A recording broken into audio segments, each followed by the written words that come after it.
So you don't eat for what you just did. You want to eat for what you're going to do. That's also going to change your relationship with your food. If you know that you're going to have a hard workout at 10, you wake up, you have some oatmeal, some egg whites, now you're ready to go. If you look at it like, oh, I'll just eat after my workout, see what I mean? It changes your mindset. Also stops you from overeating too. Because when you're eating for what you're going to do, you don't want to overeat. And that goes into everything, right? You don't overeat before a date. You don't want to overeat before a workout. You don't want to overeat before a hike. So it also kind of it's just a good way to mentally change what you're doing.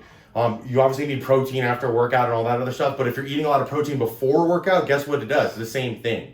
Within the same course. Really, it's about your daily totals. It's not so much about that window. There's been a lot of proof that 30 minute window after your workout is actually kind of BS. We got to get a protein shake 30 minutes after. It sounds like a great marketing tool for protein companies, but really it's about those daily totals for the most part.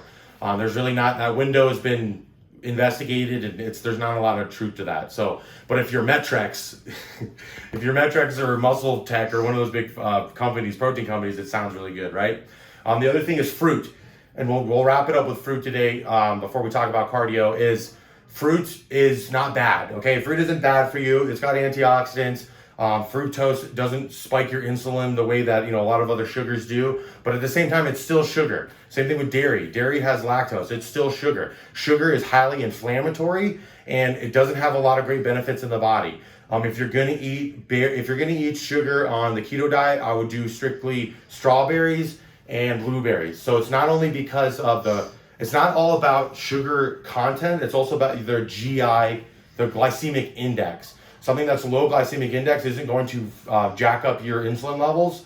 That's something that you should all start looking into more. It's a lost discussion that you don't hear about much anymore, is the glycemic index. That is basically, you want to eat low GI fruit. So blueberries and strawberries, believe it or not, and that's great too, because I love strawberries. I think they're super sweet. You wouldn't think that it's a good fruit to eat, especially on the keto diet. But strawberries are okay because the glycemic index is low. Bananas, not so much. Apples, meh. Apples have pectin and some other good stuff in them, but they're just kind of a medium level fruit. They're not bad for you. They're not great for you. But at the end of the day, the more sugar you keep out of your system, the better. Believe it or not, there's not a single fruit that has more antioxidants than brown rice.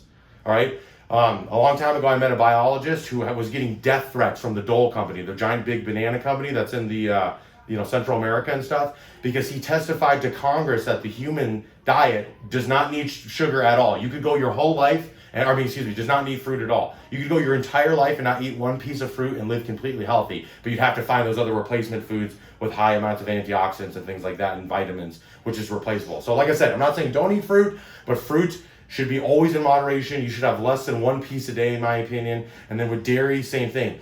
There's a lot of issues with dairy, lactose intolerance, all this other stuff.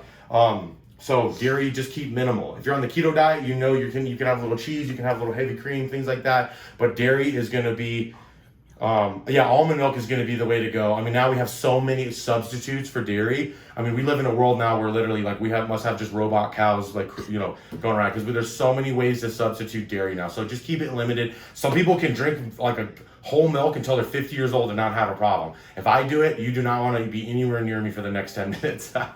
So keep that in mind as well. Dairy, just limit this stuff. Fruit, keep limited. Dairy, keep limited. Booze, keep limited.